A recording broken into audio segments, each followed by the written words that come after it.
Bonsoir, chers internautes. Je crois que vous m'entendez très bien.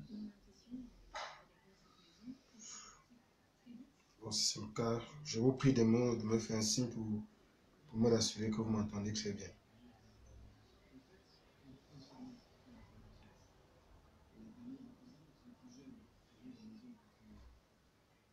Et si vous m'entendez très bien, je vous prie de me faire un petit message pour me rassurer au cas concret. Je sais pas, je pourrais faire l'effort d'élever un peu la voix.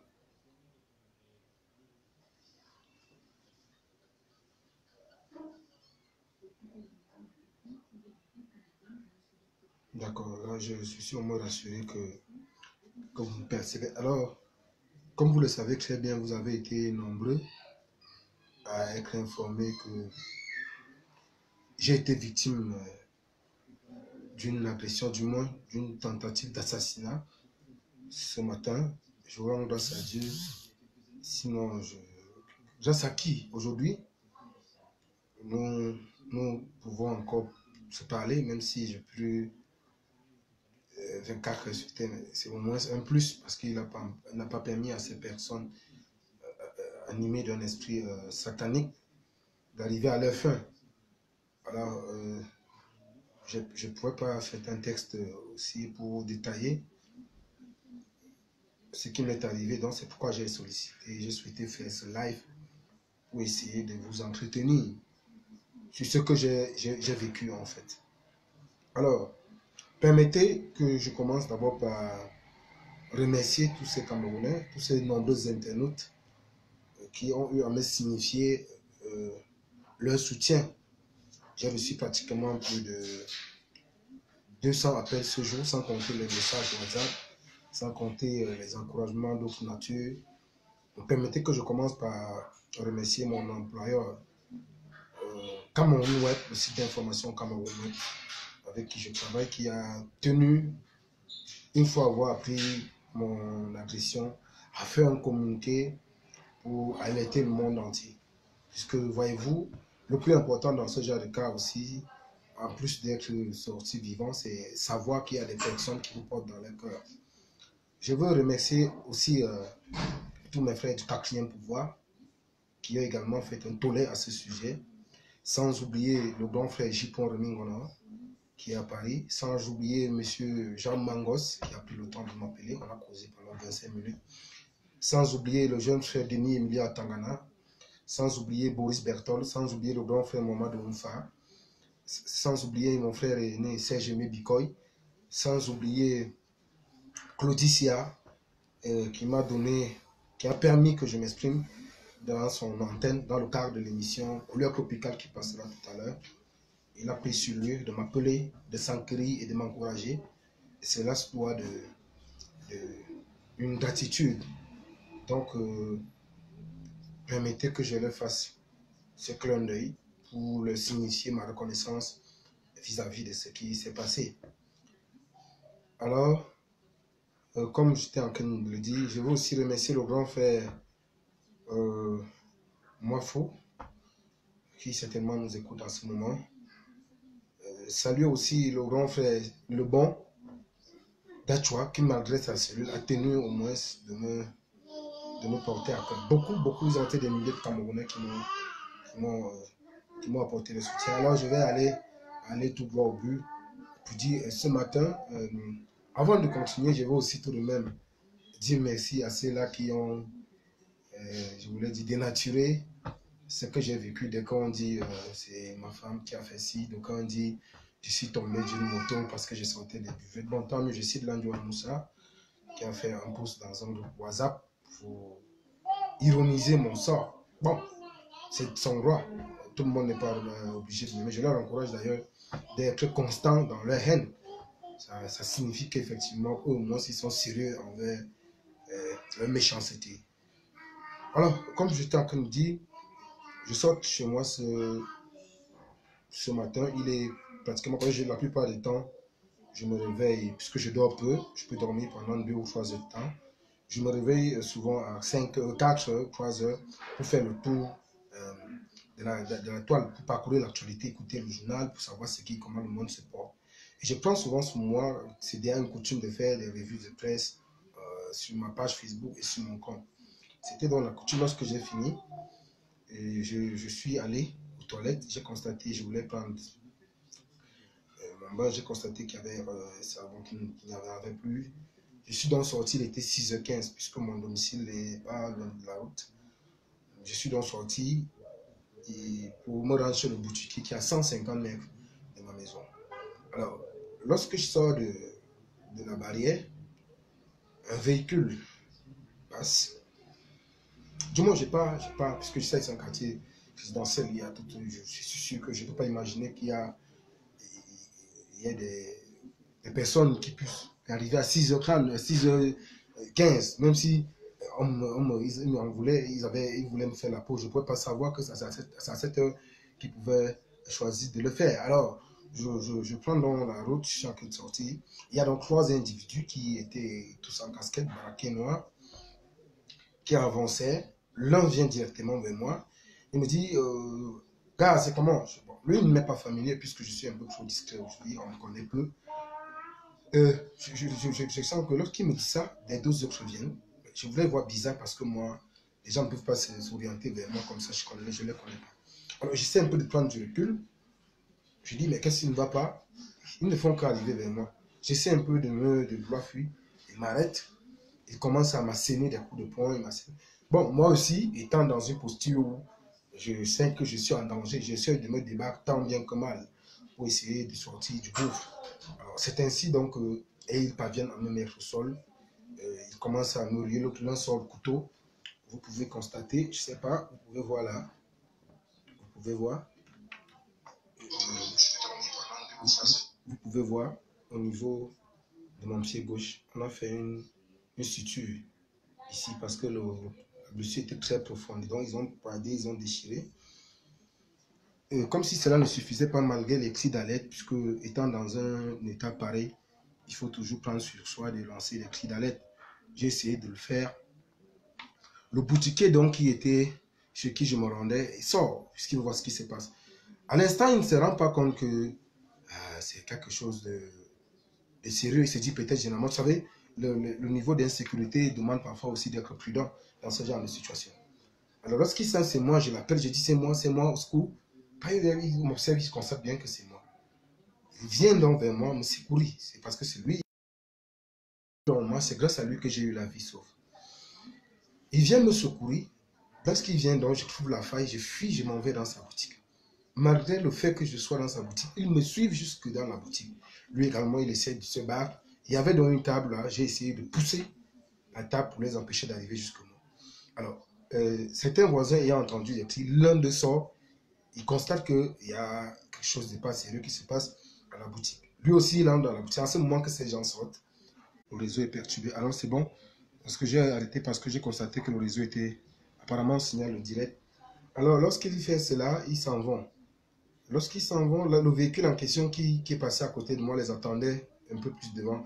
C'était un véhicule Mercedes ML qui les attendait. Les enquêtes sont en train de se poursuivre. Je pense que si tout se passe bien, je pourrais avoir l'immatriculation de ces véhicules. Je le dis parce que, d'après les informations que j'ai eues, puisque quand cela se passe, ça commence à attirer l'attention des voisins. L'un me dit, il voit souvent ce véhicule venir garer là, à côté de ma maison, chaque matin à 5 heures. Donc c'est la 5e fois successive qu'ils le font. Donc ça veut dire que c'était donc tout quelque chose de bien planifié pour essayer de me ôter la vie. Je dis bien ôter parce que lorsque je sortais le matin, j'avais de l'argent sur moi. Lorsque j'allais à la boutique, j'avais de l'argent sur moi, 11 500. J'avais également mon portable. Ils n'ont même pas pris le portable. Pour voir, le portable là, il est fissuré. Vous allez voir que le portable est fissuré parce que c'est tombé.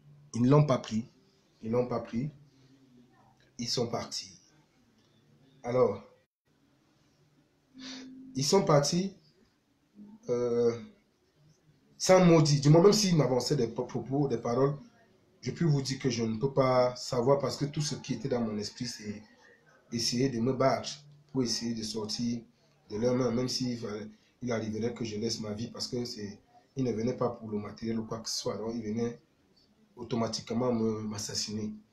Donc, je permettais que j'insiste encore à rendre hommage à ce boutiquier qui a eu ce courage C'est grâce à lui, c'est grâce à je voudrais dire à son courage, je suis sorti de là.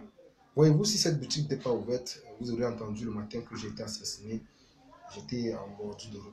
Donc, comme je vous le disais, vous pouvez constater au niveau de mes doigts, ma main gauche, là, on voit quasiment de l'os. À l'hôpital, on a essayé également de faire une suture, mais on a constaté que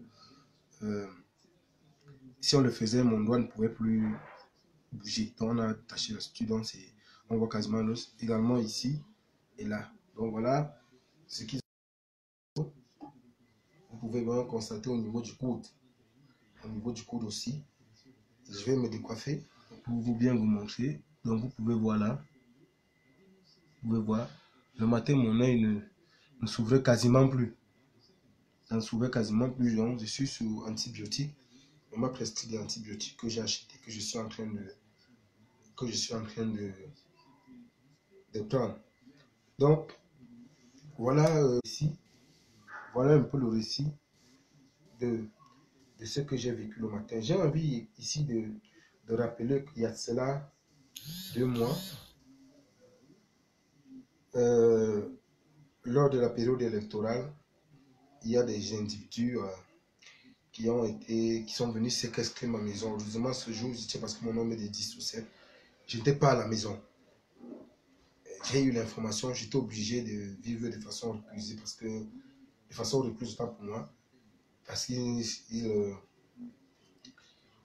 savais objectivement pas ce qu'il venait chercher, mais j'ai eu comme information qu'il était question de me faire la peau.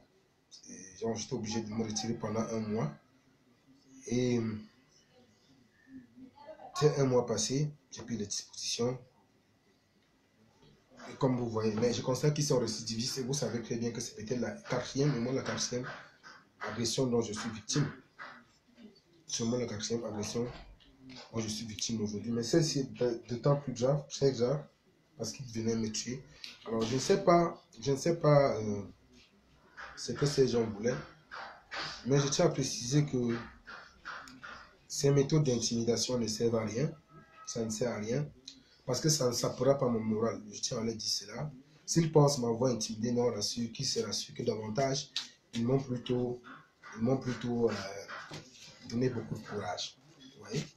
Je me classe dans une posture de quelqu'un qui est un peu comme un soldat au front. Puisque vous savez qu'on est dans un contexte très délicat. Bon, on n'aime pas des gens qui disent la vérité, on n'aime pas, mais malheureusement, c'est mon karma. J'ai choisi ce sentier, j'en tirerai toutes les conséquences. Qu'ils sachent que s'ils pensent qu'ils m'ont intimidé, non, qu'ils se rassurent. Mais dorénavant, je voudrais leur dire, avant de revenir, qu'ils se tiennent bien, parce que je leur promets de signer sur un. Ça dit 1, 2, lui et moi, on va se gâter. On va se gâter. Donc, qu'ils viennent désormais, qu'ils sachent que je me prépare pour ça. J'ai pris les petites dispositions. Vous pouvez voir par exemple là, ça c'est un carnet. Un carnet où je ne vais pas entrer dans le détail parce que des raisons sécuritaires pour mon identité. Donc voilà le carnet en question. Vous pouvez constater, voilà le carnet. Ça c'est le certificat médico-légal. Certificat médico-légal que j'ai établi. Vous pouvez le voir. Donc, voilà ce qui s'est passé. J'ai tenu à faire ce live pour essayer d'expliquer parce que les gens estimaient qu'il fallait que je fasse cette précision. Ça créait toute une polémique au niveau de la toile. Des gens étaient dubitatifs, c'est très normal. On est dans un contexte où des personnes sont tellement mal intentionnées. Il y a des gens qui inventent des histoires. Donc, pour ça, j'ai vraiment insisté. Je vais également remercier, j'allais oublier, Reporters sans frontières, le responsable d'Afrique centrale avec qui j'ai échangé longuement. Je vais également remercier le comité de protection des journalistes basé en Afrique du Sud qui ont pris la peine d'épiloguer, d'échanger avec moi. Je vais également remercier certains hommes de médias de bonne foi qui m'ont appelé pour m'encourager. Je pense ici au grand frère Magnus Biaga de l'émergence. Je pense également à l'aîné Aman Mana du quotidien Le Jour. Je pense au grand frère Jean-Bruno Tagnon. Je pense ici à Lazare Zambo, le chef de chaîne de Sky One Radio. Je ne saurais le dire sans toutefois reconnaître ma gratitude vis-à-vis des membres fondateurs du groupe d'échange du forum WhatsApp Fondation Fruits d'Afrique. Je pense ici à tous ces internautes qui m'apportent inlassablement leur soutien. Donc, je ne saurais, excusez-moi, je ne saurais citer toutes ces personnes qui m'ont apporté le soutien. Je remercie toute l'équipe de Couleur Tropicale. Il y avait une artiste qui a aussi tenu à m'encourager. Elle était en studio en ce moment. Je tiens à lui remercier aussi. Donc, voilà un peu ce que moi, j'ai vécu. Contrairement à ce qui se dit sur la toile, bon, c'est bonne guerre. On ne peut pas aimer tout le monde. Donc, je ne peux pas déterminer effectivement qui ont été les commanditaires, mais sachez que la mission était de m'assassiner. Je reçois des coups de fil incessamment pour me dire il faudrait que tu arrêtes de parler, il faut que tu tires sur le régime, etc. Moi, je ne sais pas si dénoncer les injustices des gens est devenu un crime. Si c'est donc ça, la démocratie au Cameroun, tout le monde en tirera la conséquence. Mais sachez qu'il y a eu des situations aussi plus graves dans le monde entier que celle-ci. Mais vous ne pouvez pas estomper, vous ne pouvez pas empêcher aux gens de parler. Impossible. Il y a des valeurs qui valent plus que l'être humain. Il y a des valeurs qui sont au-dessus de l'argent. Il y a des valeurs qui sont au-dessus de pas que ce soit du matériel. C'est pour dire, lorsqu'on aspire à quelque chose, ça devient comme une drogue. Ça devient comme une drogue qui nous hante. Donc, je suis passionné par ça. Et je voudrais que ceux qui pensent que en me tuant, ça va changer les choses, non. Vous en avez tué combien? Dans le monde entier, on a tué combien? Tout au contraire, vous ferez plutôt mieux de nous encourager parce que nous sommes comme un phare pour vous, puisque nous attirons inlassablement et incessamment votre attention sur les tares que vous posez au quotidien. Moi également, j'ai mes défauts, j'ai mes tares, mais j'aime également écouter les critiques parce que c'est au regard de ces critiques que moi j'essaie de me parfaire. Donc, sachez que nous sommes au 21e siècle. Nous sommes au 21e siècle. Ce genre de comportement relève tout simplement de la lâcheté. Voyez-vous, on est dans un combat de liberté d'expression. J'ai plusieurs fois, après mes agressions, saisi les autorités. Bon, je ne sais pas pourquoi, jusqu'ici, des mesures ne sont pas prises. Bon, ça laisse aussi à réfléchir sur l'image du Cameroun. Vous voyez, ce n'est pas nous qui connaissons l'image du Cameroun, c'est vos attitudes. Lorsque les gens sont attaqués, lorsque des journalistes sont muselés quotidiennement, souvenez-vous encore, il y a les journalistes du quotidien le jour, par le passé, lors des élections, il y a des... C'est pas bon ces images. Vous deviez accepter la contradiction. Même si des gens ont tort, vous deviez l'accepter. On ne peut pas être tout à fait d'accord envers soi. Même envers soi, même avec son propre intérieur, on est parfois dubitatif sur certaines prises de position. Donc, je ne sais pas pourquoi les gens vont aussi être bas et lâches. Donc, voilà ce que je tenais à vous dire. Des ragots de sous-quartier qui disent que j'ai été c'est dans une histoire conjugale, c'est terrible. Je tiens à les préciser que c'est pas, je ne mange pas de ce fruit, c'est pas, ça ne me ressemble pas. J'ai beaucoup mieux à faire que de m'illustrer dans ce genre de cinéma de bas étage. Donc, qu'ils sachent, je suis convaincu que beaucoup d'entre eux m'écoutent, qu'ils viennent plutôt davantage de me galvaniser. Je les remercie pour ce courage qu'ils m'ont davantage donné et qu'ils sachent que je ne reculerai pas. Voilà le message que j'ai voulu les passer. Voilà le message que j'ai voulu passer aux uns et aux autres. Bon, mais sachez que lorsque dans la vie, Dieu est là, il est là pour les faire. Vous avez tous les moyens nécessaires. Mais posez-vous la question de savoir pourquoi vous n'en arrivez toujours pas. Peut-être que vous avez réussi avec les uns. Je ne sais pas, peut-être que vous réussirez avec moi. Mais, donc, merci encore. Merci. Donc, voilà ce que j'ai tenu à vous dire ce soir. Je remercie davantage encore l'équipe de